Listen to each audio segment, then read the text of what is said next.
Bugün Azərbaycan ədəbiyyatında ilk povest janrında olan Aldanmış Kəvakib əsəridir.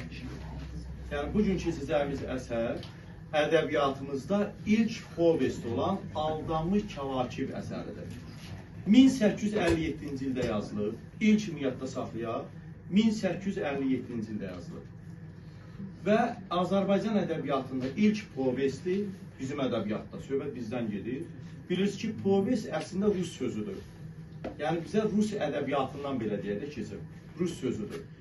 Və buna həm ilk povest demək olar ədəbiyyatımızda, həm də başqa adla buna demək olar yeni tipli realist bədii nəsr. Ya buna povest deyərsiniz, ya da deyərsiniz yeni tipli realist bədii nəsr deyərsiniz. Bunlara diqqətlə nəzərə alın. Yəni, bazıları belə gedir. Yeni tipli realist bədii nəsr, başqa adı ilə gedir, povest gedir. Adlar belə gedir. Əsər ana dilindədir. Amma ərəb fars sözləri çox işlənir. Niyə? Bax, səbəbini sizə deyirəm ki, niyə bu əsərdə ərəb fars sözləri çox işlənir? Mən də sizdən soruşanda belə soruşacağım. Niyə bu əsərdə ərəb fars sözləri çox işlənir? Çünki bu əsər saray ədəbiyyatı, belə deyək də, saraydan daha çox bəhs olunur. Həm də elə başa düşün ki, sarayda yaşayan insanların danışığı nisbətdə belə deyək də, həm Səfəvi hökmdarlarından söhbət gedir, həm Şah Abbasın dövründən söhbət gedəcək. Bilirsiniz ki, Şah Abbasın dövründə də farslaşdırma siyasəti olur. Ona görə burada da sarayda daha çox fars sözləri istifadə olunur. Ona görə əsərin dili çətin olur. Amma bizi üçün uşaqlar sadələşdiriblər bunu. Yəni, əsərin orijinal variantını oxusaq biz, orada çox şey başa düşməyərsiniz. Bizi üçün neyiniblər bunu? Sadələşdiriblər. Bundan əvvəl keçdiyimiz bir əsəri də sadələşdiriblər. Biz hansıdır? Kitab-ı Dədə Qorqud dastanları. Kitab-ı Dədə Qorqud dastanları da ana dilindədir. Amma onu bizə neyiniblər? Sadələşdiriblər. Çünki Kitab-ı Dədə Qorqud dastanları görün, neçə yüz il əvvəl yazıya alınıb, indi görün nə qədər müddət keçib. Ona görə Aldanmış Kəvakib əsərində oxuyanda 10-cu sinifin dərsliyində elə Aldanmış Kəvakib sözünün altında, aşağısında sadələşdirilmiş sözün işarələyərsiniz. Səbəbini də sizə dedim. Əsər əslində İskəndər bəy Münşinin, Səfəviyyə tarixçisi İskəndər bəy Münşinin dünyanı bəzəyən Abbasın tarixi adlı əsərindən götürülür. Adı belə gedir. Dünyanı bəzəyən Abbasın tarixi adlı əsər var, oradan götürülür süjet xətti. Amma müəllif buna yaradıcı mövqedən çıxış edir. Yəni, əsəri dəyişdirib müəyyən hissəsini. Özünə məxsus dəyişdirib. Bunu da yadda saxlayaq. Deməli, əsər tarixdən götürülür, amma tarixə yaradıcı bir münasibət göstərir. Yəni, qeyri-adi bir münasibət göstərir. Özünə məxsus dəyişkənliklər eləyir. Və əsərimizdə nədən söhbət gedir və necədir bu əsərimiz? Gəldik əsərimizin süjet xəttinə. Birinci əsərin adı ilə bağlı deyim, əsərimiz Aldanmış Kəvakib, aldanmış ulduzlar deməkdir. Kəvakib sözü bizim dildə demək olar ki, az işlənir və yaxud işlənmir, amma onun yerinə Kövkəb sözünü eşitmişsiniz, adam adı, Kövkəb. Adam adı var, o da elə ulduz deməkdir. Kəvakib isə Kövkəb sözünün cəmidir, ulduzlar deməkdir. Deməli, əsərimizin adı gedir Aldanmış ulduzlar. Görək ulduzların aldanmağı necə olur? Bilirsiniz ki, povestlər ancaq necə olur? Nəsrlə olur da, nəzrlə povestlər olmaz. Povestdə başqa adından böyük hekayə edirlər, bunu da dedik. Əsərin süjet xətti başlayıb belə. Baharın əvvəli idi. Misir Jordanla müqayisə edirsiniz. Misir Jordan Dərviş Məstəri Şahda yazın əvvəl yazılıb. Burada yazılıb ki, baharın əvvəli idi. Deməli, hadisələr deyir ki, baharın əvvəli idi. Novruzdan 3 gün keçmişdi. Amma Misir Jordan Dərviş Məstəri Şah da Novruzdan 1 gün keçmişdi. Bax, müqayisəni oxuyanda yadınızda qalacaq. 3 gün keçmişdi. Və burada göstərilir ki, Şah Abbas, yəni hakimiyyətdə Şah Abbasdır, Şah Abbas günortadan 3 saat keçmişdi, elə 3-lərlə yadda saxlayın. Günortadan 3 saat keçmişdi, sonra Novruzdan da 3 gün keçmişdi. Şah Abbas öz həyat yoldaşı arvadı ilə, adı Səlma xatındır. Səlma ilə yadda saxlayın. Qarşıda Hüseyin Caviddə, ana əsərində də Səlma ana da keçəcəksiniz. Bəzən görürsünüz ki, adları da müqayisə edirlər və yaxud adlardan da salırlar. Deməli, həyat yoldaşının adı nə olub? Səlma. Şah Abbas həyat yoldaşının adı Səlma olub. Həmin o Səlma ilə oturub söhbət edirdilər öz qəsrində Şah Abbas. Deyir ki, bu vaxtı Xacə mübarək, uşaqlar, Xacə elə bilin ki, kişi qulluqçulardır. İndi burada geniş, detallı deməyim, amma özünüz internetdə Xacə sözünü yazıb araşdırarsınız. Oldu, Xacə elə başa düşün ki, kişi qulluqçulara deyirlər. Xacə deməli mübarək, kişi qulluqçu, Xacə mübarək, gəlir Şah Abbasa təzim edir, yəni baş əyir və Şah Abbasa deyir ki, Münəccimbaşı, uşaqlar, Münəccimbaşı oxuyanda bilin ki, Münəccim kimdir? Münəccim indiki dinləyicisi astrolog. Astronomiya elmi ilə məşğul olan şəxs. Münəccimbaşı Mirzə Sədrəddin. Münəccimbaşı Mirzə Sədrəddin gəlir ki, və sənə nəsə sözü var, vacib bir işdən ötürü gəlir. Sənin qəbulunda müşərrəf olmaq istəyir. Bunu belə deyir, Xacə mübarək, Şah Abbasa deyir. Şah Abbas da öz yoldaşın, həyat yoldaşı Səlma xatına deyir ki, sən get, hara gedirsən? Sən get hərəmxanaya. Yəni o qadınların olduğu otağa belə deyək. Hərəmxanaya gedirsən. Və görə gələn kimdir? Gələn Mirzə Sədrəddin idi. Mirzə Sədrəddin gəlir, Şah Abbasa baş əyir, təzim eləyir, ona dua və səna eləyir. Yəni dua oxuyur da Şah Abbasa. Və Şah Abbas bundan soruşur ki, Mirzə, nə var? Yəni, niyə gəlmirsən? Bundan soruşur. Deyir, Mirzə, nə var? Yəni, niyə əcəb gəlmirsən? Mirzə Sədrəddin deyir ki, Mirzə Sədrəddin Münəccimbaşıdır. Yəni, astrolog da bugünkü dinləyicisi. Astronomiya elmi ilə məşğul olan başçı. Münəccimbaşı Mirzə Sədrəddin deyir ki, mənim bura gəlmək məqsədim odur ki, Novruzdan 15 gün keçmiş, Novruzdan, artıq bayaqlar demişdik, Novruzdan neçə gün keçmişdi? 3 gün. İndi deyir ki, Novruzdan 15 gün keçmiş, Mərrix ulduzu ilə əqrəb toqquşacaq. Mərrixlə əqrəbdə uşaqlar keçmişik, Müsürjordan Dərviş Məstər şaxtada vardı, hər iki ad. Yadınıza salın, Paris şəhəri hansı bürcün altındaydı, ulduzun altındaydı, əqrəbin. Görürsünüz, orada da var. Mərrixlə əqrəb ulduzları toqquşacaq.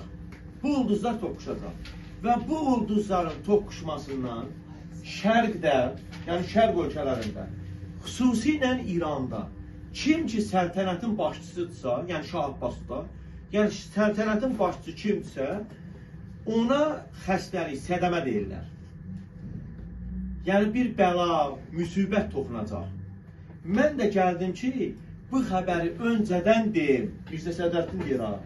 Mənim bura gəlmək məqsədim o idi ki, öncədən xəbərdarlıq eləyim. Yəni, gəlmək məqsədim budur mənim. Şah Abbasın 22 yaşı var idi həmin vaxtı. Və bu xəbəri eşidən kimi başlayır qorxuya düşməyə. Şah Abbas burada qorxuya düşür. Şah Abbas qorxuya düşür. Və deyir ki, mən görəsən neyniyim? Yəni qorxuya düşür. Bəzən testlərdə yazır ki, qorxmur, belə şeylər yazırlar. Yox. Burada qorxuya düşür Şah Abbas. Və Şah Abbas qorxuya düşür, bir dəqiqəlik fikrə gedir. Başını aşağı eləyir, fikrə gedir. Bir dəqiqədən sonra başını qaldırır, deyir ki, mürəxxəssən, Mirzə. Mürəxxəssən, yəni azadsan. Ona deyir. Deyir, mürəxxəssən, yəni azadsan, çıx get. Mirzə Sədrəddin çıxır gedir. Yəni Münəccimbaşı Mirzə Sədrəddin çıxır gedir otaqdan. Saraydan çıxır gedir və bu gedəndən sonra Şah Abbas yarım saat. Kitabda bunları işarələyər sonra. Yarım saat Şah Abbas oradan, belə deyək də, yarım saat ərzində Şah Abbas orada fikirləşir. Qorxuya düşür, fikrə düşür yarım saat ərzində. Və yarım saatdan sonra başını qaldırır Xacə. Xacəbaşı, yəni o kişi köməkçi. Xacəbaşı, Xacə mübarəki yanına çağırır. Deyir ki, mənim sarayımın adamları var. Sarayın adamları görək kimlərdir? Sarayın adamları. Vəzir Mirzə Möhsün, adam adı qovumlarda zətdə varsa yadda saxlayın. Vəzir Mirzə Möhsün, onu çağırtdırır. Mollabaşı Axund Səməd, Səmədlə yadda saxlayın. Mollabaşı Axund Səməd. ən vəzifəli, ən yüksək vəzifəlilərini çağırır.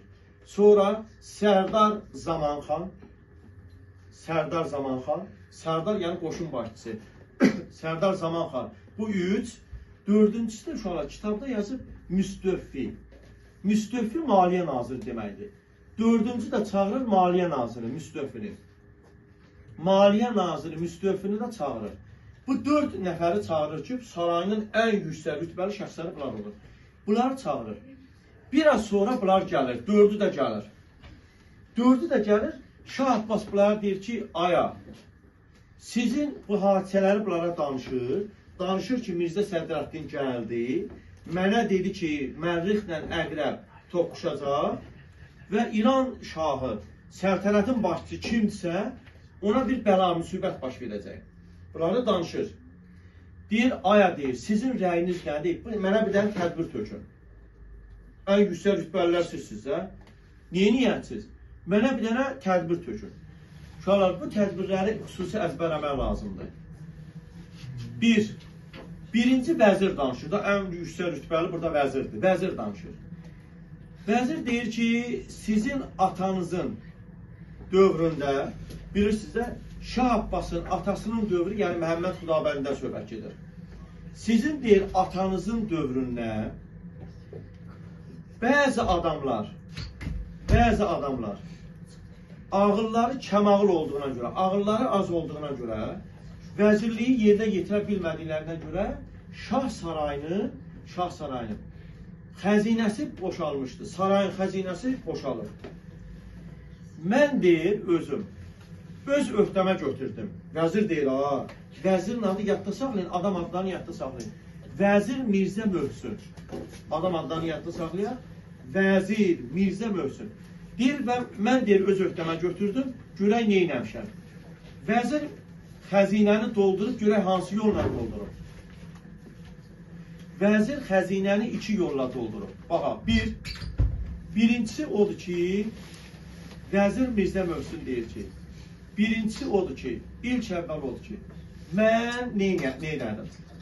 Kim ki deyir, Şah sarayından bir vəzifəyə təyin olundusa, həmin o vəzifəyə təyin olunanlar Şah Abbasın sarayına, yəni Şah Abbasın sarayına, sarayın xəzinəsinə pul verməlidir.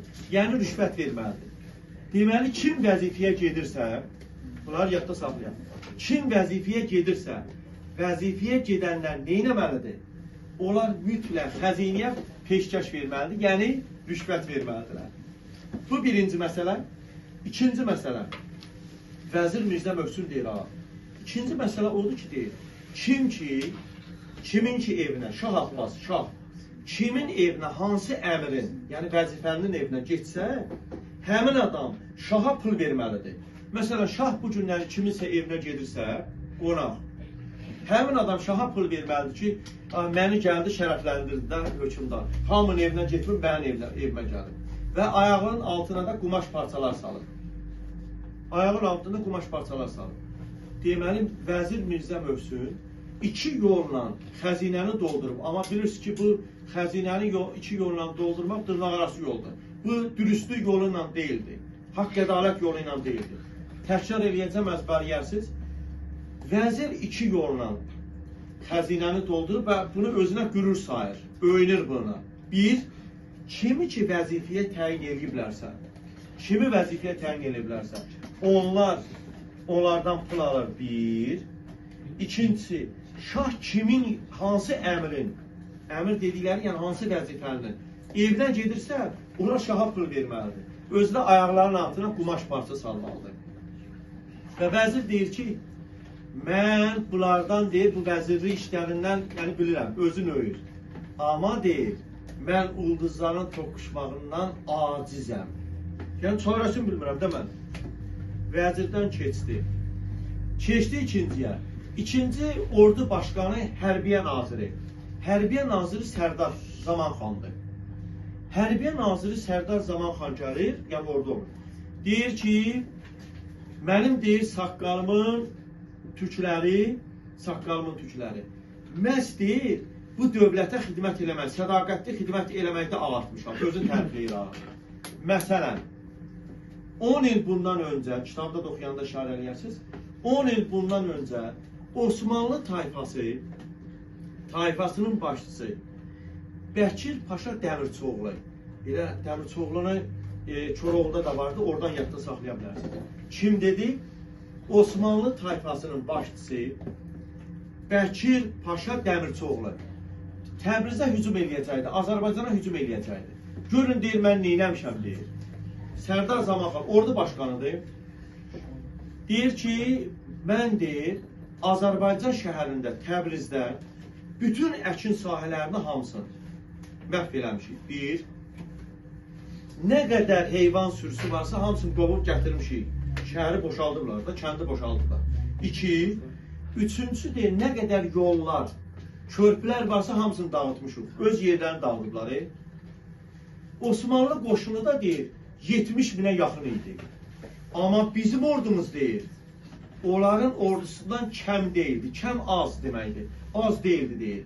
Bizim ordumuz deyil, onların ordusundan kəm deyildi deyir. Amma bizim müqəddəs ordumuz, istəmirəm ki bizim müqəddəs ordumuz yolunu azmış ordu ilə deyir üzləşsin.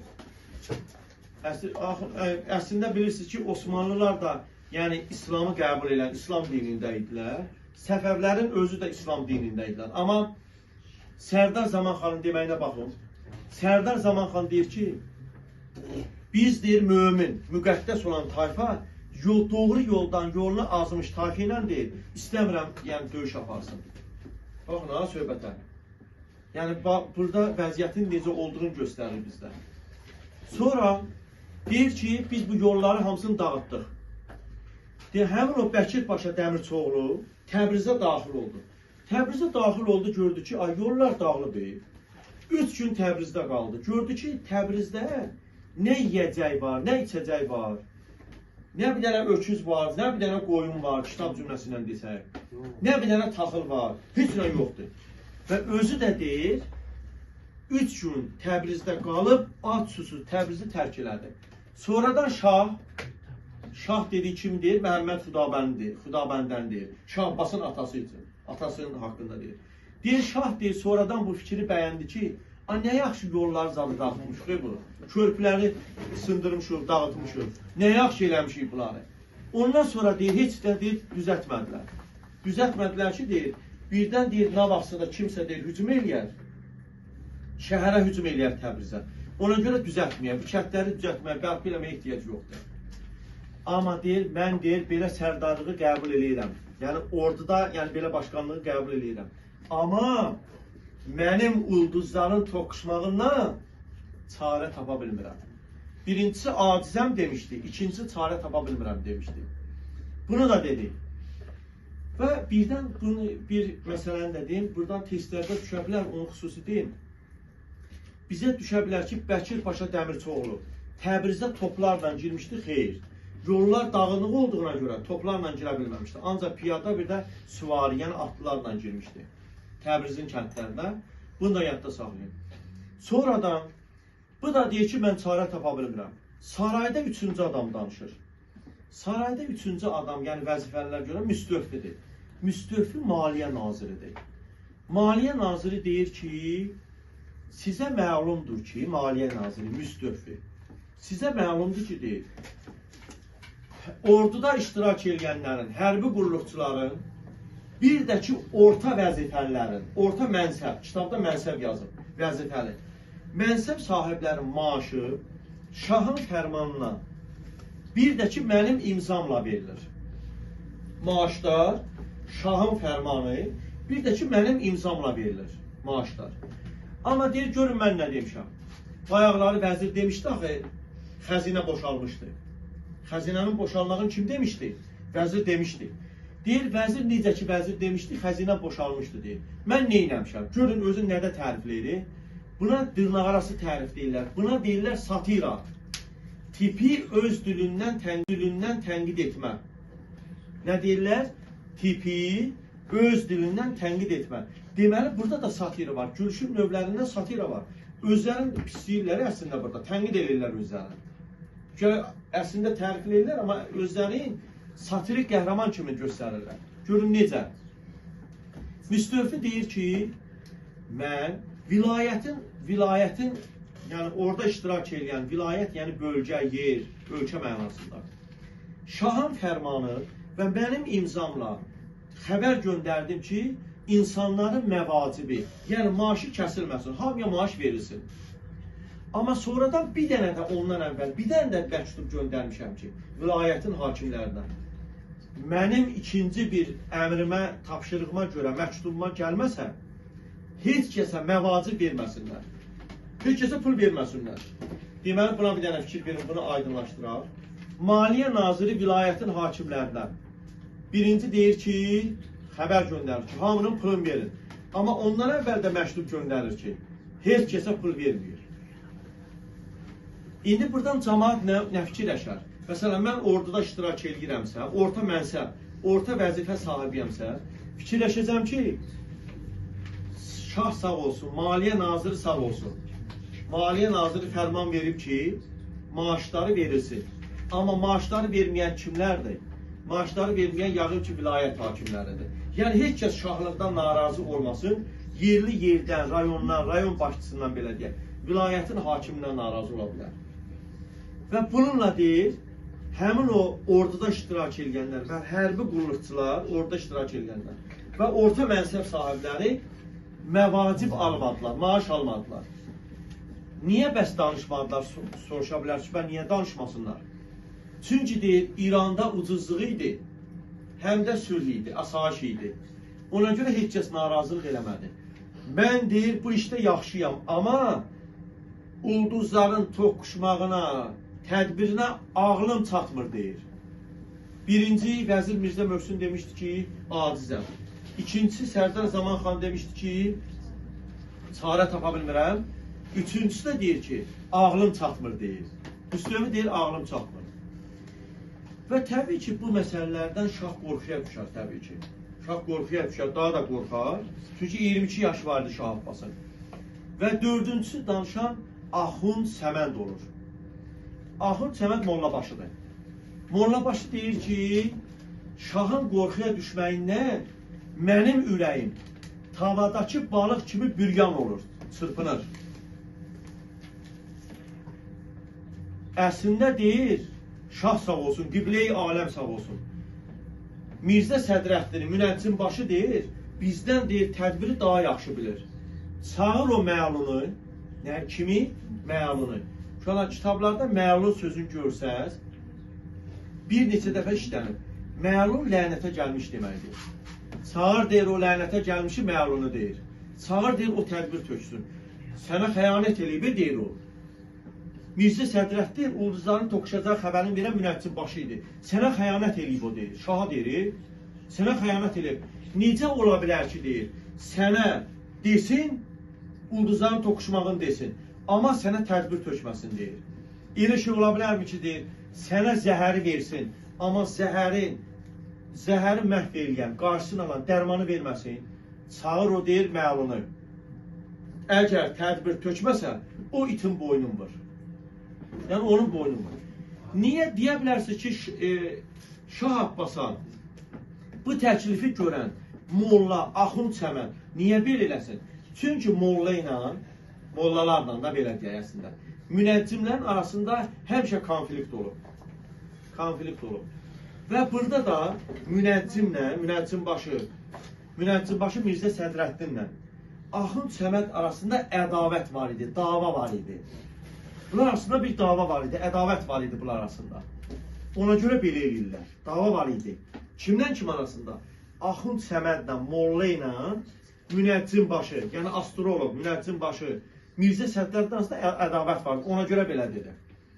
Şah Abbas bilir, Xacə Mübarəki çağırır, Xacə Mübarək yəni köməkçisidir. Kişi köməkçi. Xacə Mübarəki çağırır, deyir ki, get o, belə deyəm, şəxsi çağırır, Mirzə Sədrəddin çağırır. Bir saat sonra, bəzən saatları da diqqət edərsiniz, bir saat sonra bunu çağırırlar. Mirzə Sədrəddin çağırırlar. Görək Mirzə Sədrəddinə nə deyir? Deyir, pədər süxtər. Şah Abbas Mirzə Sədrəddinə deyir. Görək nə deyir? Deyir, pədər süxtər. Pədər süxtər uşaqlar vulqarizmdir. Ədəbiyyatda bilirsiniz ki, vulqarizm işlənə bilər, yəni söyüşlər işlənə bilər. Vulqarizm işlənə bilər. Pədərsüxdə nədir? Pədərsüxdə yəni belə deyək də, pədər əslində ata deməkdir. Atası yanmış deməkdir o sözün mənası. Yəni bizim dildə deyək də köpək oğlu. Köpək oğlu vulqarizm kimi uşaqlar İsmail Şıxlının əsərində işləyirsiniz. Qarşıda da yəni müqayisə eləyəndə yadda saxlayın. Burada da vulqarizm var. Deyirəm pədərsüxdə. Şah Abbasdır da şahdır. Ona kimlər deyə bilər? Deyirəm pədərsüxdə. Mənə deyir, məni ulduzların toqquşmağından deyir, məni qorxuzursan, amma tədbirin demirsən mənə. Cəllad. Cəlladı çağırır. Cəllad da heybətli şəkildə gəlir, belində qılınc olur cəlladın. Əlində də ip. Şah desə ki, boğacaq, boynun vurur desə vuracaq. Şah Abbas bildirir, apar deyir, bu itin boynun var. Şah Abbasın nə fərqi var? Şah Abbas şahdır. Nə desə hamı onun əmrinə tabidir. Şah Abbas deyir ki, Mirzə Sədrəddin üçün, apar deyir, bu itin boynun var. Burada təbii ki, cəllada əmr verilir, amma burada Sərdar Zamanxan, yəni hərbiyə naziri, hərb naziri, Sərdar Zamanxan özü ordu başqanı idi, amma ürəyi yumşaq idi, qəlbi yumşaq adam idi. İrəli yeriyir, təzim eləyir şaha, deyir ki, Şah Abbasa, Qibli aləm sağ olsun. Bu itin, yəni Mirzə Sədrəddin deyir, bu itin boynunu vursaq deyil, biz çarəni, tədbiri kimdən öyrənərik? Çarəni kim verər bizə? Gəlin deyir, mənim saqqalımın ağ tükləri hörmətinə bunun ölümündən keçək. Sədrəddinin ölümündən keçək. Və tədbirin soruşaq. Əgər bizə uyğun cavab verilməsə, sonra bunun ölümü vacibdir, yəni öldürə geçsin. Mirzə Sədrəddindən soruşurlar ki, yəni tez ol deyəndə, yəni tədbir tük. Mirzə Sədrəddin də hal qalar, yazıq yarpaq kimi əsərdə. Mirzə Sədrəddin də hal qalar. Mirzə Sədrəddin uşaqlar tədbirin bilmirdi ki, nə desin. Amma qorxudan, ölüm qorxusundan belirir, mənə 1 saat vaxt verin. Ölüm, yəni belə deyək də, aradan qaçıb çıxmaq istəyirdi. Mənə deyir, 1 saat vaxt verin. Gedim, Zici Uluqbəyə baxıb gəlirəm. Yəni, baxıb deyərəm. Görək, bu nəyi demək istəyirdi? Zici Uluqbəy nədir? Zici Uluqbəy vaxtı ilə orta əsrlərdə yaşamış, belə deyək, orta əsrlərdə yaşamış, Özbək alimi Uluqbəyin tərtib etdiyi astroloji cədvəldir. Yəni, kitab, cədvəl deyək. Deməli, bir dəfə də deyim, bu Mirzə Sədrəddin deyir ki, gedim, mənə 1 saat möhlət verin. Allah bilir, 1 saata gedib, hara gedəcəyini bir Allah bilir. Qorxudan, ölüm qorxusundan nə desin eləyərdi? Mənə 1 saat möhlət verin. Gedim, Zici Uluqbəyə baxım gəlin. Zici Uluqbəy, burada Uluqbəy adam adıdır. Məşhur Özbək aliminin adıdır və həmin şəxsin tərtib etdiyi astroloji cədvəldir. Fikir çatdı nə dedim? Astroloji cədvəl. Yəni, kitabsa da deyə bilərsiniz, cədvəl də deyə bilərsiniz, yadda qalsın. Gedib bura baxıb gəlin. Bu qapıdan çıxmamış Xacə Mübarək gəlir. Xacə Mübarək, yəni o, belə deyək, kişi qulluqçu. Xacə Mübarək gəlir ki, bəs gələn var. Cəmaləddin, Mövlana Cəmaləddin gəlir. Mövlana sözü Məhəmməd Füzulda demişik. Mövlana Cəmaləddin gəlir, vacib sözü var. Gəlir, Mövlana Cəmaləddin girir, baş əyir, təzim eləyir və Şah Abbasa deyir ki, ey Qiblə-i aləm, Qiblə-i aləm sağ olsun. Mən bura gəlmişəm ki, bir vacib məsələdən ötürü gəlmişəm. Novruzdan 15 gün keçmiş, Mərriqlə Əqrəb ulduzu toqquşacaq. Və bu toqquşmada İran səltənətin başçısına zərər toxunacaq. Ehtimal ki, zərər olacaq. Ehtimalla deyil, ehtimal ki, bir zərər toxunacaq. Və mən gəldim ki, bu tədbiri sizə deyim, özüm deyir, qocalıb, yaşlılıqdan, qocalıqdan deyir, saraydan uzaq düşmüşəm. Güşənişin olmuşam. Güşənişin sözünü sizə demişəm, deməli, Koroğlu ilə Bolubəy qolundan. Güşənişin olmuşam deyir. Yəni, tənhalığa çəkilmişəm də, yaşlılığıma görə. Mən gəldim, xəbər verəm ki, ulduzlar toqquşacaq və sizə tədbir tökməyə gəlmişəm. Və fikirləşirəm ki, bu məsələ cavan münəccimlərin gözündən qaça bilər. Ona görə mən gəlmişəm bunu deməyə. Şah Abbasın qorxusu gedir. Şah Abbas deyir ki, buna şah, Deyir ki, Mirzə deyir, Mövlana deyir. Düz deyirsən deyir. Biz deyir, elə bu məsələyə görə buradayıq. Sən tədbiri tök. Yəni tədbir nədir onu deyirəm. Görək tədbiri burada nədir? Tədbiri görək kimdir?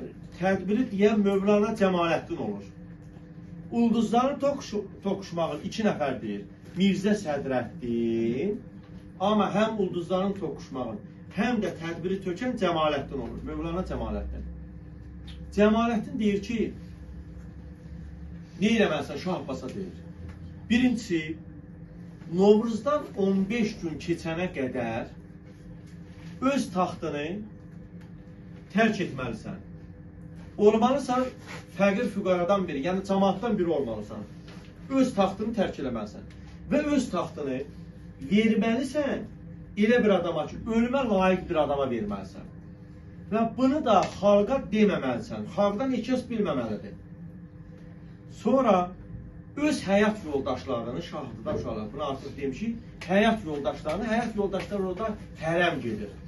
Öz həyat yoldaşlarını hamısının nicahını ayırmalısan, yəni talağın verməlisən. Talaq boşanma deməkdir. Talağın verməlisən, boşamalısan.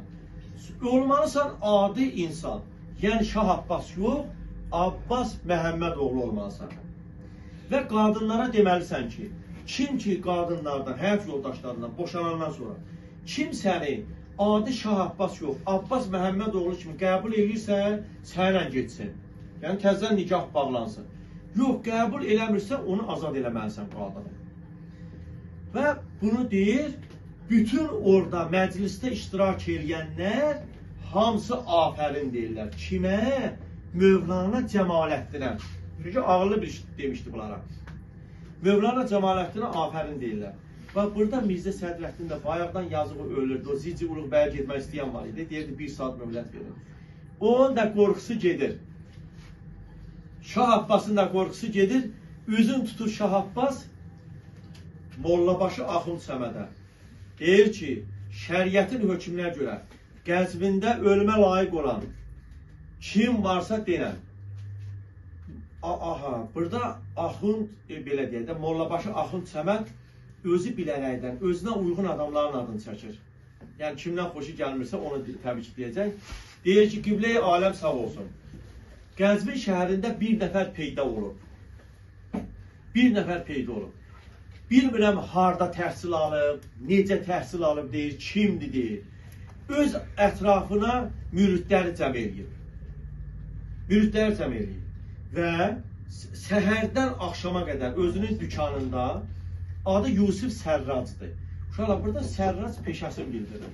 Sərrac, belə deyək, atın yəhəri üçün, at üçün müəyyən əşyalar düzəldən, yəhər düzəldən, cilov düzəldən, bu şəxsə deyirlər. Sərrac elə bir ki, ustanın, sənətin adıdır, Sərracdır. Deyir, adı Yusif Sərracdır. Və bu şəxs səhərdən axşama qədər din xadimlərin, ruhanilərin arxasıyla danışır. Və hətta deyir, Kəndxudadan tutmuş Şah Abbasa qədər, yəni Şaha qədər bütün adamları pisləyir ki, bunlar xalq üçün, Kəndxudadan tutmuş Şaha qədər heç kəs xalq üçün çalışmır. Ölümə layiq olan o adamdır. Oradakı məclisdə iştirak edənlər, yəni yüksək rütbəllər, hamısı alqışlayırlar, deyirlər ki, Yusif Sərrac pədərsuxtə, pədərsuxtə mənasını dedir. Ölümə layiqdir. Ulduzların, belə deyək, toqquşmasına və ölümə layiqdir. Və Şah Abbas da deyir ki, qəbul olundu. Yəni, Yusif Sərrac kimdirsə, o qəbul olundu. Dedi və qayıdır Şah Abbas deyir ki, həmin bu məsələlər sabahları icra olunacaq. Deməli, artıq Novruzdan neçə gün keçdi? 4 gün. Ən başlıqdan neçə gün keçmişdi? 3 gün. Bir gündə buradan keçsə, sabahsı deyir. Oldu 4-cü gün. Sabahsı bu məsələlər tamamilə icra olunacaq. Şah Abbas deyir. Və gəlin, məclisi dağılır, məclis dağılır. Gəlin, görək sizə kimdən xəbər verim? Görək bunların seçdiyi Axund, Mollabaşı Axund Səmədin seçdiyi Yusif Sərrac kimdir? Yusif Sərrac əslində Qəzvinin kəndlərindən birindən idi. Atası Kərbəlayı Səlim, Yusif Sərrac. atası Kərbəlayı Səlim özü mömin, dindar bir adam idi. Özü mömin, dindar bir adam idi Kərbəlayı Səlim. İstəyirdi ki, Yusif Sərrac da ruhanilər təbəqəsinə daxil olsun. Ona görə bunu gətirib Qəzvində əvvəlcə, Qəzvində şəhərdə oxudur, qoy oxumağını belə sayım.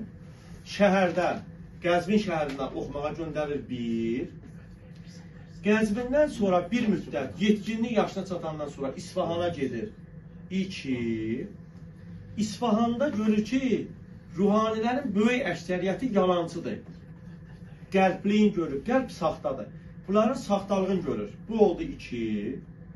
Və bundan sonra ruhani olmaq istəmir. Hesdə də düşsə ki, ruhanili üçün oxumağa gedir İsfahana, amma ruhani olmaq istəmir. Harda? İsfahanda. Ruhanilikdən əl çəkir. Sonradan gedir Kərbəlaya, Kərbaladan da gəlir Həmədana. Və Həmədanda usta Xəlilin yanında sərracılıq sənətidir. Yəni, atın yəhəri, cilovunu düzəltmək üçün sənətdir. Həmin o usta Xəlilin yanında sərracılıq sənətini öyrənir 40 yaşında. 1 il müddətinə.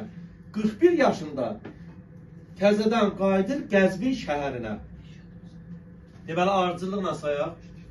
Birinci anadan olur Qəzvinin kəndində. Sonradan oxumağa gəlir Qəzvin şəhərində. Oradan İsfahana gedir. İsfahanda ruhanilikdən əl çəkir. Sonra Kərbəlaya gedir. Kərbaladan da Həmədana gəlir. Həmədanda 40 yaşında sərracılıq sənətini usta Xəlilin yanında öyrənir 1 il müddətinə və 1 ildən sonra yenidən qayıdır Qəzvinə. Niyə Qəzvinə qayıdır? Çünki Qəzvində paytaxt idi, at çox idi də. Harada at çoxdursa, bunun sənədi də necə gedə bilərdi? Yaxşı gedə bilərdi. Ona görə Qəzvinə gəlir. Və Qəzvində bir dənə dükan açır. Mağaza açır, bir dənə dükan açır.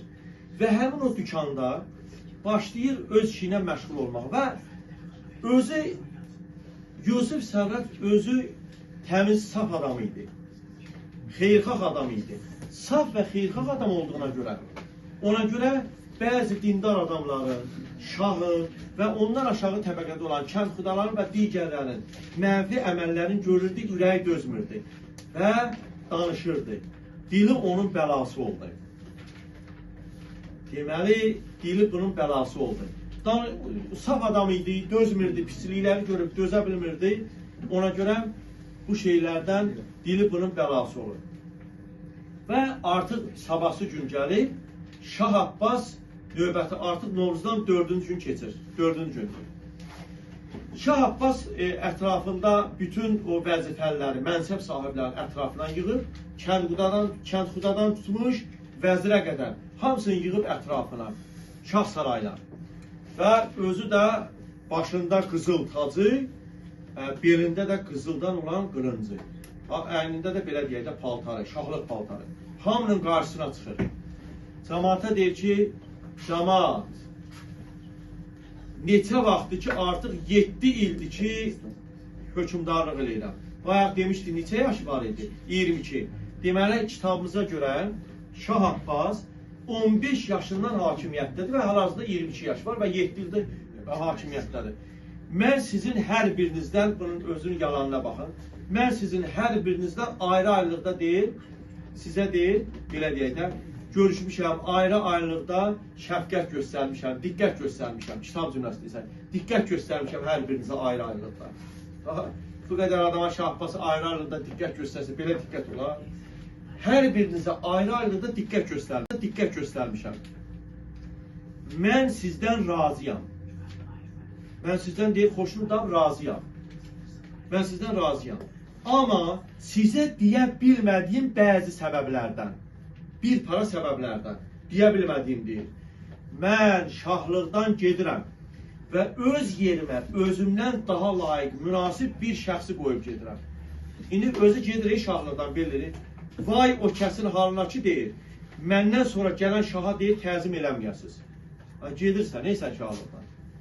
Deyir və tacı çıxardır, yəni əynində olan şahlıq paltarından çıxardır və oradakı olan bəzi mənsəb sahibləri, bəziləri bilirdi, yüksək vəzifələr.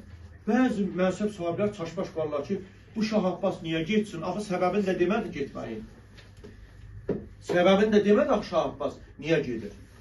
Ona görə heyrətə gəlirlər və Şah Abbas şahlıq paltarını çıxardır, geyinir bir fəqir füqara, adi bir adam paltarı geyinir və deyir ki, cəmaat, bundan sonra deyir, mən Abbas Məhəmmədoğluyam. Məni axtarmayın, məni tapa bilməzsiniz. Bir xudafiz. Deyir və sarayı tərk edir. Gəlir hərəmxanaya. Gəlir hərəmlərin yanına və qadınlara deyir ki, yəni öz həyat yoldaşlarına deyir ki, siz deyir, bu vaxta qədər deyir, siz burada necə dolanmışsınız, bəxtəvər şəkildə olmuşsunuz. Sizə deyir, bir yaman xəbərim var. Sizə bir yaman xəbərim var deyir. Yaman xəbərim ondan ibarətdir ki, bundan sonra deyir, mən şahlıq taxtından əl çəkib gedirəm. Bundan sonra şahlıq taxtından əl çəkib gedirəm. Və burada olan qadınların da hamısı talağı veriləcək. Hamısı boşuyor. Bundan sonra deyir, mən olan füqara, yəni bizdə deyirlər, kasıb-küsub, yəni fəqir füqara olacaq. Bunu deyir. Və burada bir neçə molla adı var, molla adlarını yadda saxlayaq. Molla Rəsula üzüm tutur, burada Molla Rəsul ayrı adamdır. Molla Rəsula üzüm tutur, deyir ki, bizim deyir, o talağı, boşanma siğələrini oxuyur. Yəni, bunları boşa da məndən. Neçə qadın varsa, bütün qadınları boşayırlar bunlar. Və burada həmin o nicah kağızlarının alıb cıran Xacə Mübarək olur. Bunlar da bəzən testlərə düşür. Bunların ayrılma siğələrini, kağızlarını oxuyan, talağı oxuyan, boşanma talağını oxuyan Molla Rəsul olur. Amma Molla Rəsul olur. Amma alıb o kağızları, nicah kağızlarını cıran isə Xacə Mübarək olur. Yəni qulluqçu kişi də bayaq deyildik. Xacə Mübarək olur. Və yenidən Şah Abbas, artıq Şah Abbas deməyək, indi Şah da deyə bilərik əslində. Abbas Məhəmmədoğlu üzün qadınları tutur, deyir ki, bundan sonra mən fəqir füqarayam, Abbas Məhəmmədoğluyam. Kim mənimlə yenidən evlənmək istəyirsə, onunla nikah bağlansın. Kim istəmirsə, yəni gedə bilər. Qadınların hamısı razı olur. Əvvəlki kitablarımızda yazırlar ki, qadınlar fikirləşir ki, Şah Abbas deyir, bu niyə hakimiyyətdən geçsin? Dədəsi də şah olur, özü də şahdır. Bu ölənə qədər şahlıq olacaq. Bəzi qadınlar elə başa düşdü ki, burada zarafat eləyir. Şah Abbas zarafat eləyir. Ona görə qadınların çoxu razılaşdı. Amma qadınlardan iki qadın razılaşmır. İki qadın xoşluqla Şah Abbasa ərə getməmişdilər. Ona görə iki qadın utana deyir ki, biz qəbul eləmirik. Əvvəllər şah idin, bəxtəvər idi. İndi isə qəbul eləmirik də, yəni. Şah Abbasa, yəni Abbas Məhəmmədoğluna ərə getməyi yenidən qəbul eləmirik biz. Əvvəl bəxtəvər idi, halımızdan razı idi, indi isə razı olmuruq. Yəni gedirlər. İki qadın bundan ayrılırlar. Amma qalan bütün qadınlar, neçə qadın varsa, hamı yenidən Abbas Məhəmmədoğluna yenidən nikah bağlayırlar. Nikah bağlanır. Nikah bağlanır burada yenidən. Və bu da Xacə Mübarəkə deyir ki, qadınları apararsan, 6-cı küçədən, küçənin başında ev var. Qadınları ora apararsan, qadınları aparır payı piyada aparır qadınlar, Xacə Mübarək. Və Şah Abbas özü də gözdən itir. Yəni, hara gedir, bilinmir. Yəni, bizə demir də, yəni belə deyir. Əsərdə kiməsə burada demir. İndi belə başa düşək. Və bundan sonra görək, bunlar nə edəcəklər? Ən yüksək vəzifəlilər, bir çox mənsəb sahibləri üst tuturlar Yusif Sərracın olduğu yerə, dükanına tərəf. Yusif Sərracın artıq günortadan 2 saat keçmişdi. Bayaqları Şah Abbasın danışdığı vaxtı, başında tac olan vaxtı, günortaya 2 saat qalmışdı. Yəni belə deyək də, saat tutaq 12 idisə, indi artıq günortadan 2 saat keçmişdi. Yəni saat təxmini 4'dür. Və saat 4 radələrində, yəni günortadan 2 saat keçmiş, həmin bu Yusif Sərrac öz dükanında oturmuşdu və bunun dükanı da Şah məscidinin şərq tərəfində idi. Şırlarla yadda saxlayın. Şah məscidinin şərq tərəfində yerləşirdi. Öz dükanında oturub cilov düzəldirdi. Artsun bir belə deyək də bir alət. Cilov düzəldirdi, özü bu günə bitirməli idi. Sahibi demişdi ki, bu günə bitir. Bu vaxt görür ki, Yusif Sərrac nə qədər dəstə gəlir. Dəstənin başında Axund Səməd, yəni Molla Axund Səməd, Sərdar Zamanxan, Hərbiyə Naziri, bunlar gəlirlər. Və digər mənsəb sahibləri də, atlılar da gəlirlər, gəlib buna yaxınlaşırlar. Yaxınlaşanlar, çatanlardan 2 nəfər, Mollabaşı Axund Səməddən Sərdar Zamanxan irəli yeriyirlər və salamlaşandan sonra deyir, birinci deyən Mollabaşı Axund Səməddir. Deyir ki, Yusif Usta, qəzanın təqdirindən bugündən sən bizim şahımızsan. Şah sarayına buyur. Yusif Sərrac ayağa qalxır, heyrət içində. Deyir ki, bunlar nə danışırlar bunlar? Heyrət içində. Özü də bilir ki, bu sözü deyən Mollabaşı Axund Səməd özü də vilayətin, yəni Səfəvlərin, İranın mətin şəxslərindən biridir. Mətin, yəni mətanətdir. Möhkəm şəxslərindən biri, vəzifəsi ən böyüklərdən biridir də mənsub sahiblərinə görə. Bütün mollaların başçısıdır. Bunu deyən elə belə adam deyil və qayıdır Yusif Sərrac buna deyir ki, Axund Səmədə, deyir ki, mən sizi mətin şəxslərdən biri, İranın mətin şəxslərdən biri hesab edirəm, deyir. Siz nə danışırsınız, dəli olubsunuz, deyir. Yoxsa tiryək atıbsınız. Burada uşaqlar, tiryək sözün qısaca bir mənasını deyim. Tiryək sözü xaşxaş bitki adıdır. Xaşxaş bitkisindən düzələn qatıran deyək. Və yaxud biraz da yumşaldım bunu, ağrı kəsici deyək. Ağrı kəsicidir. Deyir ki, siz dəli olubsunuz, yoxsa tiryək atıbsınız, deyir. Mən kiməm ki, deyir, mən fəqir füqarayam. Mən fəqir füqaram. Mən hara, şahlıq hara. Deyir, sizdən təvəqqə eləyirəm, mənə sataşmayasınız, deyir. Sərdar Zamanxan buna deyir ki, Yusuf Usta, deyir, sən bizim şahımızsan, deyir. Buyur, şah sarayına gəl. Və bu hadisədən sonra bunu mindirirlər atın üstünə, şahlıq atın üstünə. Və götürüb gəlirlər şah sarayına tərəf. Şah sarayına gələndə cəmaət eşidir ki, yeni şahımız gəlir. Bir əsərdə də bu məsələ var. Cəmaət eşidir ki, yeni şahımız gəlir. Pəncərədən boylananlar kim, damın üstə çıxanlar kim? Bu əsəri deyim, uşaqlar, haradadır? Bu Əhməd Cavadın Səsli Qız poemasında da belə bir səhnə var. Yadda saxlayın, müqayisəli şəkildə. Bunu deyir. Deyir ki, bəs burada da, bu əsərin bu hissəsində də. Cəmaət pəncərələrdən damlara çıxıb baxırdı ki, yeni şahımız gəlir. Çünki cəmaət bilmirdi axı, avam cəmaət, yəni xalq, sadə cəmaət, aşağı təbəqə bilmirdi ki, şah nə vaxt dəyişdi, necə dəyişdi. Və bunu qarşılayırlar. Gətirib bir tərəfində Axund Səməd, bir tərəfində də belə deyək, vəzir, yox, bir tərəfində Axund Səməd, bir tərəfində Sərdar Zamanxan. Bunun qolundan tutub, gətirib qoyurlar səltənətin taxtına, yəni şahlıq taxtına və özləri tərk edirlər. Sarayda kimlər var idi? Sarayda var idi Xacəbaşı, Xacə Mübarək, bir neçə xacə, kişi köməkçilər, xidmətçi başı Əzim bəy, bir neçə xidmətçi.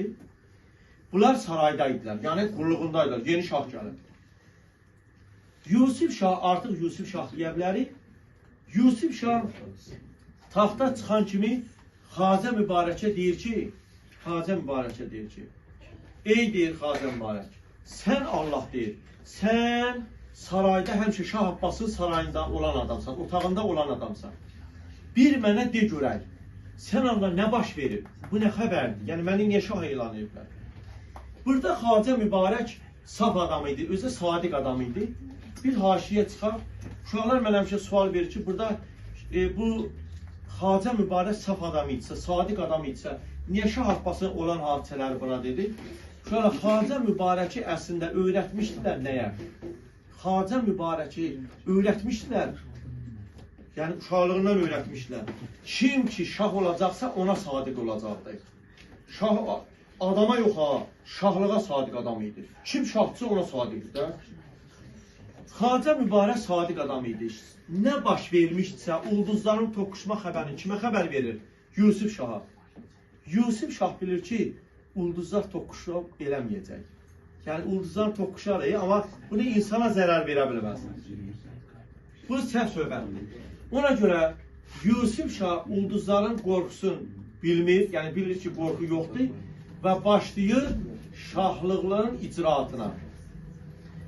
Uşaqlar, burada biraz diqqətli məsələlərə mən deyim. Siz də diqqətlə qulaq asın. Görək bu vəzifəyə keçəndə hansı islahatlar görür. Baxın ha. Bir, vəzifəyə keçən anında birinci ilk anı belə olur. 12 nəfərə, belə deyək də, daha dəqiq desək, fərraş başı. Fərraş uşaqlar, bu da köməkçi, xidmətçi deməkdir. Fərraş sözün mənası xidmətçi deməkdir. Fərraş başı Əsəd bəyi çağırır yanına. Deyir ki, özünlə 12 nəfər götürərsən. Və bu 12 nəfəri götürərsən, 12 nəfər gedər, 6 nəfəri həbs eləyər. Sarayda ən vəzifəliləri. 1. Mollabaşı Axund Səməd. Sarayda ən yüksək vəzifəlilər. Sərdar Zamanxan, Müstəfi Mirzə Yahya. Sonra üçün dediyim, hansı qaldı? Münəccimbaşı Axund, yox. Münəccimbaşı Mirzə Sədrəddin. 4. Sonra Mövlana Cəmaləddin 5. Vəzir Mirzə Möhsün, onu deməmişdim deyəsən. Vəzir Mirzə Möhsün 6. 6 nəfəri deməli bu həbs elətdirir. Özə ərk qarasına salın 6 nəfəri. Bir dəfədə deyim, birdən hansısa 2 dəfə deyərəm. Vəzir Mirzə Möhsün 1. İkincisi Sərdar Zamanxan 2. Müstəfi Mirzə Yahya 3. Mollabaşı Axund Səməd 4. Münəccimbaşı Mirzə Sədrəddin 5. Mövlana Cəmaləddin 6. 6 nəfəri ərk qarasına sal, gəl icraatı mənə de. Birinci icraatı borur 1. İkincisi Şah sarayını gəzir, özü sarayı gəzir. Sarayda otaqlarla gəzir və gəlir xəzinəyə çatır. Xəzinədən Yusif Şahın özün 3 qızı, 2 oğlu var idi. Qızların yaşına baxın. 14, 12, 8, 2 dənə də oğlan var idi. 6 və 4 yaşı. Uşaqların yaşları 2-2 gedir, 4-dən yuxarı, bir dənə 10 yaşlı uşağı yox idi.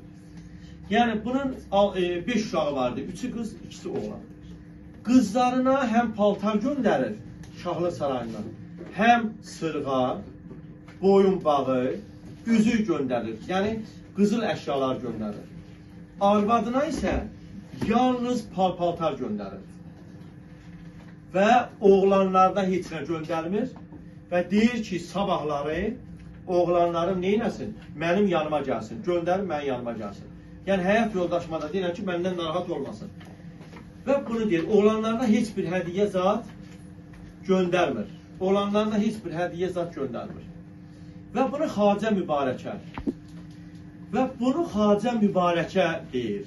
Tapşırır ki, yəni apar bunları, əşyaları, paltar, qızıl, bu əşyaları bir evimə verir.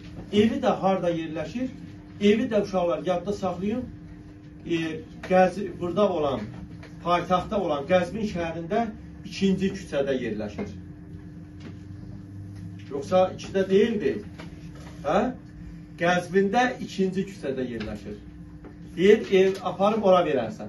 Bu da 2 nəfər xidmətçi götür, aparıb əşyaları verir ona. Sonra növbəti gün, artıq 5-ci gün, Novruzdan 5-ci keçən gün. 5-ci günü bu neyinir? Gedir salam otağına. Gedir salam otağına. Salam otağı, yəni qəbul otağı da belə deyə müasir edənsək.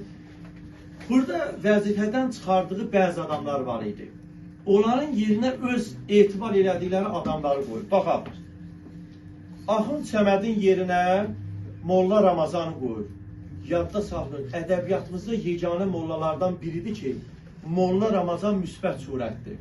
Ben bunu yadda saxlayın, ədəbiyyatımızda yeganə mollalardan biridir ki, Molla Ramazan müsbət surətdir.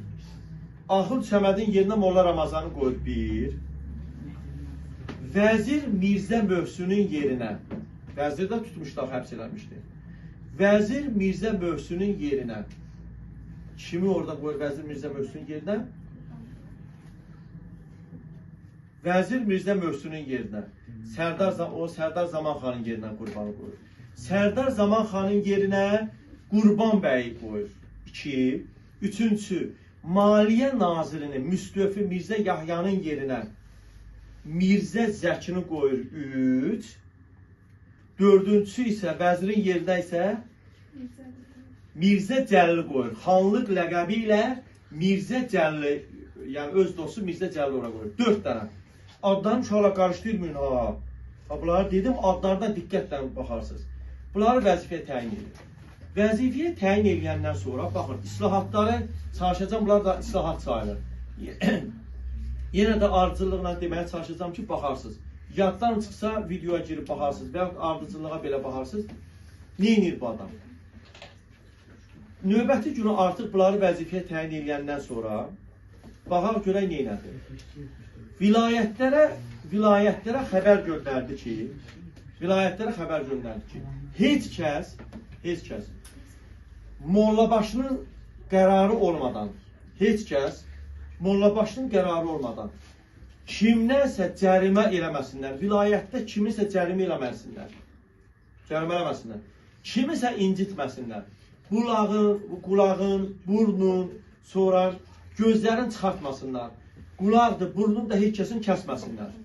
İslahatlardan, onlar da bayaqçılar da islahat idi, indi belə sayın bilin. 1. Sonra hər vilayətlərə baxıcı təyin elədi. Özün şəxsi adamlardır ki, vilayətlərdən buna xəbər gətirsinlər. Və vilayət hakimlərinə də xəbərdarlıq elədi ki, heç kəs vilayətdə insanlardan incitməsin, rüşvət almasınlar. Rüşvətin sonu ölümdür, faciəli ölümdür. 2.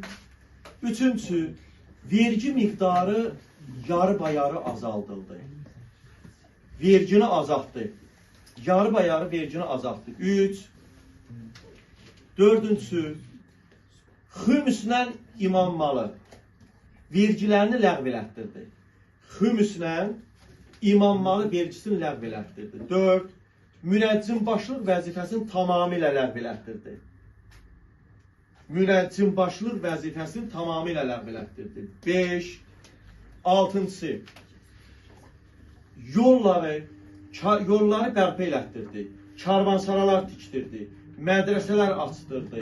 Sonra xəstəxanalar açdırdı. Kasıblara, adamları ümumi 6 kimi deyirəm. Yəni sonra xəstəxanalar açdırdı. Karlara, dullara, şillərə, yəni şikəstlərə, yetimlərə hamısına kömək elədi. Hamısına bunlara kömək elədi. Oldu deyək tutaq 7.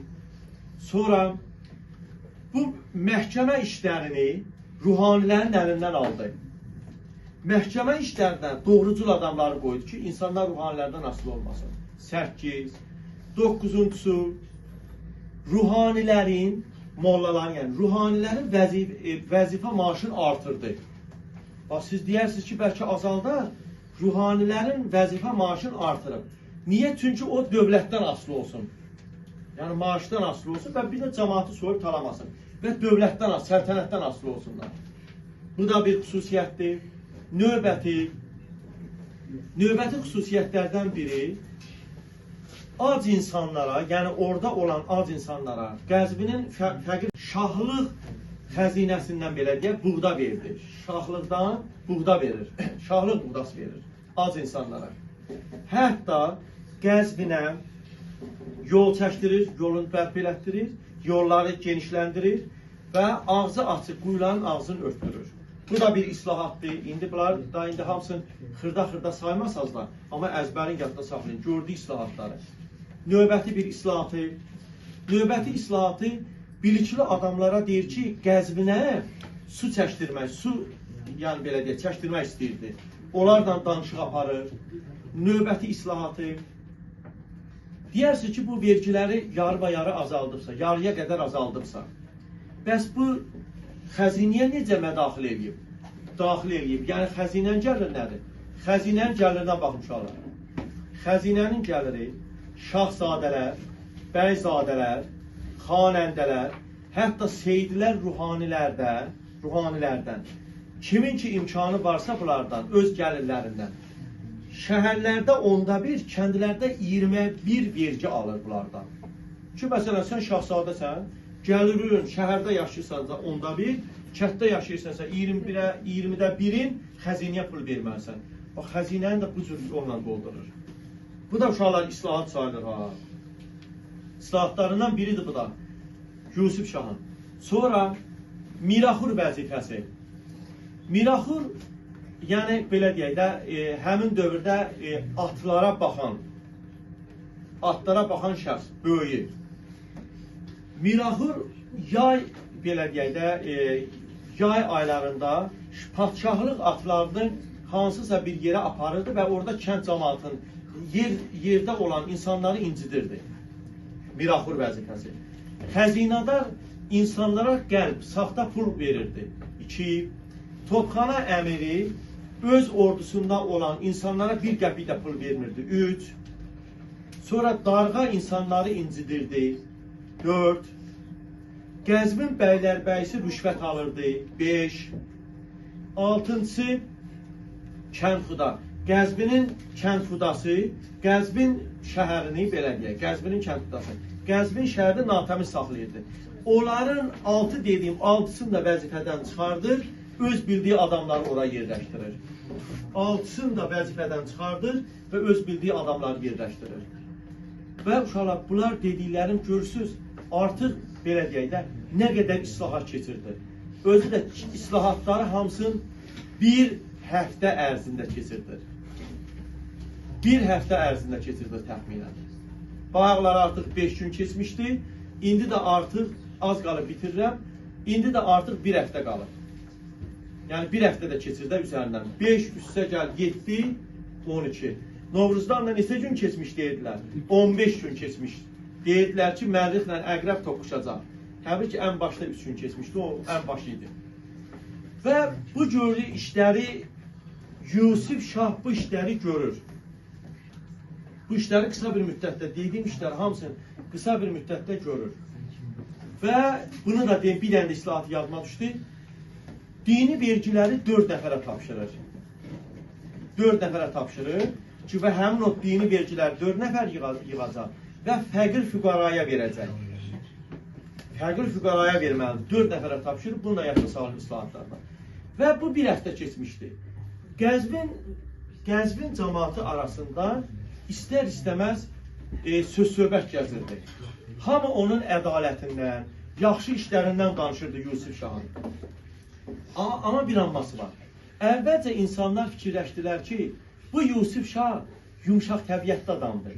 Çünki biz bundan əvvəl, tutaq belə deyək, bir həftə, 2 həftə əvvəl biz ancaq hər gün bir adam şapqalayırdılar. Mərkəzdə, meydanda, şəhərin meydanda bir adamı öldürürdülər. İndi elə söhbətlər yoxdur. İndi artıq elə söhbətlər yoxdur.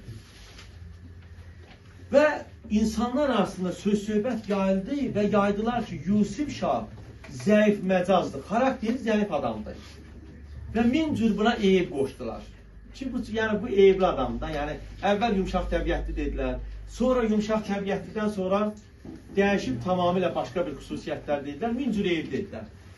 Və vəzifədən çıxarılmışlar, bayaq xəzinədar zat deyildi ya, vəzifədən çıxarılmışlar, bir yerə yığışdılar, 3-4 günün müddətində və üsyana hazırlıq planı qurdular.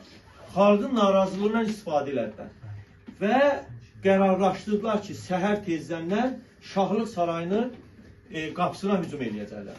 Və hücum eləyirlər. Burada döyüş başlayır. Yusif Şah Şahlıq sarayının qapısını bağlatdırır və döyüşdə Yusif Şahın tərəfdarları məğlub olur. Və bunlar üsyanı təşkil edənlər Şahlıq sarayını sındırıb içəri keçirlər. Və Yusif Şahı tapa bilmirlər. Yusif Şah itkin düşür. Bax, yadda saxlayın. Yusif Şah itkin düşür. Yəni, bilinmir ki, nə olur Yusif Şahın. Və üsyanın başçıları hərə öz tərəfinə çəkilir və burada da bir gün keçir. Həmin üsyan olan günün səhərsi bir neçə nəfər gəlirlər hara? Ərk qalasına. Bayaqlar demişdim ki, Ərş qalasına 6 nəfəri həbs elətdirmişdilər. 6 nəfər saymışdım. Amma burada 5 nəfər çıxır. Bilirsiniz niyə? Bunu xüsusi burada dedim. Çünki 6 nəfəri Yusif Şah həbs elətdirmişdi 6 nəfəri.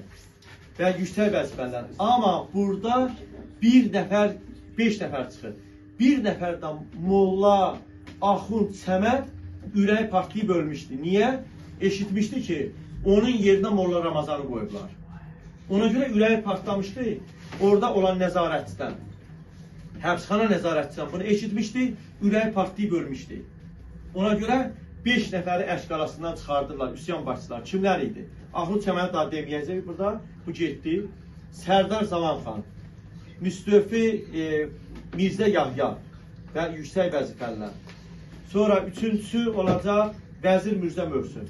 Dördüncüsü olacaq Sədrəddin, Mirzə Sədrəddin, beşincisi də Mövlana Cəmaləddin.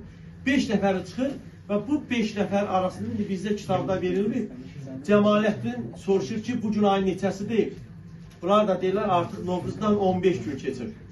Və bunlar həmin bu Ərş qalasında olanlar Şah Abbasın yerini bilirdi və onlar gedirlər Şah Abbası olduğu evdən çağırırlar, gətirib otuzdururlar Şahlıq taxtında. Və yenidən, köhnə qaydalar yenidən öz bərpasını tapır. Elə bir ki, heç burada heç nə olmamışdı. Köhnə qaydalar öz qaydasında olur. Və bizə müəllif deyir ki, bu ulduzlar var ha, nə axmaqdılar. Çünki aldanmış ulduzlardır əsərimizdə. Bu ulduzlar necə axmaqdır ki, İran əhli bunları allatdı. Və Yusif Şah kimi insanı öldürdülər, bədbəxtliyinə səbəb oldular. Amma Şah Abbas kimi şəxs zülümkarlığına 40 il dözdülər, sərasər. 40 il bunun dözdülər bunun zülümkarlığına. 40 il deməli hakimiyyətdə olub. Desəm, tarixdə 41 ildir, sən bilmirəm. Orada 42 Şah Abbasın hakimiyyəti 40-dir. İndi burada əsərdə, indi dəqiq yadımızda deyil, əsərdə 40 il hakimiyyətdə olmağını deyil və gör deyil, necə zülümkar olur ki, Şah Abbas. Bir oğlunu öldürtdirib, 2 oğlunun gözlərini çıxardır və onun yerinə hakimiyyətə nəvəsi gəlir. Və müəllif sonda deyir ki, Şah Abbas, müəllif ən sonda deyir ki, Şah Abbas Yusif Şahdan demir, tamamilə başqa cür deyir. Deyir ki, bu İngiliz tayfası necə qəribə və axmaq tayfadır ki, ulduzları alladan İran əhli ilə, İran cəmaatı ilə cəng başlasın. Bizə də bunu sual şəklində ünvanlayır. Və əsər beləcə bitir. Onu da zəhmət olmasa saxlayarsan.